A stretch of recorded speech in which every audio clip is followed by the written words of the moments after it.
Ça vous touche, Rizzo, cet art qui sort des ateliers, des galeries? Alors oui, ça me touche d'autant plus que pour moi, l'espace public, c'est un terrain à occuper par les artistes et puis les citoyens, puisque c'est un terrain qui appartient à tout le monde. Et puis de pouvoir renouer comme ça avec la tradition à travers des pratiques contemporaines, je pense que c'est aussi notre rôle en tant qu'artiste que de montrer une autre facette de l'histoire et puis de la société qui nous entoure. Alors, je crois que ça vous touche d'autant plus que dans votre commune, Plessis-Balisson, pour ne pas la citer, vous avez fait des choses assez étonnantes, justement, dans ce domaine de street art. Exactement, Plessis-Balisson, donc comme vous le disiez, qui est la plus petite commune de Bretagne et la deuxième plus petite de France, a décidé...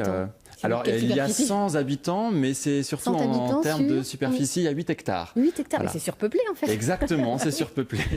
Et c'est surtout surpeuplé d'artistes, puisqu'il y a une forte proportion d'artistes. Ça a toujours été le cas dans l'histoire de Plessis-Balisson. Et d'autant plus depuis maintenant 2 ans, puisqu'il y a un bâtiment qui a été créé, dédié aux pratiques contemporaines, qui accueille aujourd'hui 5 artistes, avec des pratiques très différentes les unes des autres. Et le but est justement de pouvoir faire en sorte d'apporter un nouveau dynamisme à cette culture, à ce village qui a perdu tous ses commerces il y a quelques années. Et le pari est de faire en sorte de faire revenir du monde à Plessis-Balisson et à donner confiance aux commerçants pour qu'ils s'y réinstallent. D'accord, alors c'est même allé au-delà de vos espérances. Vous avez créé des choses l'été. Tout à fait. Depuis maintenant 2 étés, les artistes se sont réunis et on a fait en sorte de pouvoir représenter notre travail sur des formats géants, puisque sur des bâches de 2 mètres sur 2 mètres installées sur les façades des maisons, un peu comme à l'Agacie, il y a donc la possibilité de découvrir une exposition géante en plein air. Et cette année, on a agrémenté l'exposition de concerts, ce qui a fait que beaucoup de monde est venu découvrir ce petit village, découvrir les ateliers et voir aussi les diversités artistiques qui existent aujourd'hui.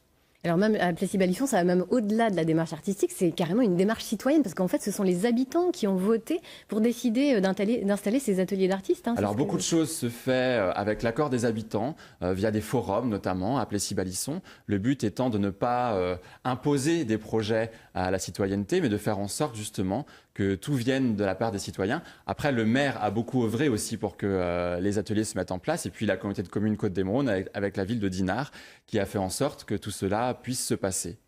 C'est très beau d'ailleurs. Alors vous, puisqu'on parle de beau, en tant qu'artiste, vous utilisez des techniques pas très catholiques, enfin en tout cas très surprenantes. Alors racontez-nous un peu votre travail. Parce que là, on voit des ustensiles très bizarres sur ce plateau. C'est à Plessis-Balisson justement depuis 1 an et demi que j'ai développé une technique, un peu sous la forme d'un laboratoire expérimental, en testant des nouvelles choses et des nouvelles pratiques picturales. Et donc, alors pourquoi un fer à repasser, je vois des choses très étranges. Effectivement, on ne pense pas du tout peinture quand on voit cela. Aujourd'hui, moi, j'utilise de la wax de surf. Alors la wax de surf, c'est ceci. C'est ce que les surfeurs appliquent sur leurs planches pour ne pas glisser. J'en ai fait une matière, une base de peinture, puisque je la fais fondre avec de la résine de pin maritime, faisant en sorte que l'ensemble puisse se solidifier. Et j'y apporte des pigments naturels, ce qui donne ces couleurs qui vont être très résistantes froides et que je dois faire chauffer au bain-marie pour les avoir liquides. Une fois qu'elles sont liquides, je peux peindre avec, mais non pas au pinceau, puisque les poils se colleraient. Je peins uniquement au fer à repasser et au chalumeau. D'accord. Mais en fait, ce sont des techniques ancestrales. Tout à fait. En fait, je ne fais que revisiter des techniques qui existaient déjà au préalable, puisque la plus vieille technique de peinture de chevalet est l'encaustique. L'encaustique était développée dans l'Antiquité par les Grecs, les Romains, les Égyptiens aussi, à base de cire d'abeille. En fait, la wax que j'utilise est une wax bio qui est faite de cire d'abeille et de résine de pin. Voilà, donc c'est aussi revisiter des techniques anciennes et les moderniser. D'accord.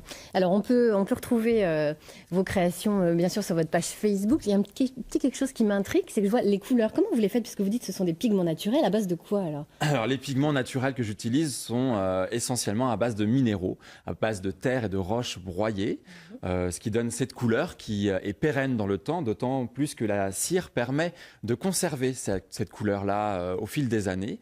Et donc, c'est en y mélangeant à la cire qu'on obtient cette matière très colorée. Et quand on s'approche des tableaux, au-delà de la surface qui rappelle pas mal aussi la céramique, on y voit toutes ces grossièretés des grains. C'est ce qui m'intéresse dans la couleur, toute cette grossièreté de la couleur qui est réfléchie par la lumière.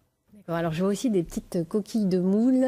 Ça, vous faites quoi avec ça? Alors ça, ce sont des résidus en fait de cire que j'ai ramenés pour qu'on puisse voir un peu les couleurs. Il faut savoir que mes tableaux sont faits de succession de couches de cire. Il y a quasi 5 couches par tableau et je dois gratter systématiquement tout le surplus. C'est ces copeaux que je réutilise par la suite. Je ne perds rien, en fait, tout est fondu.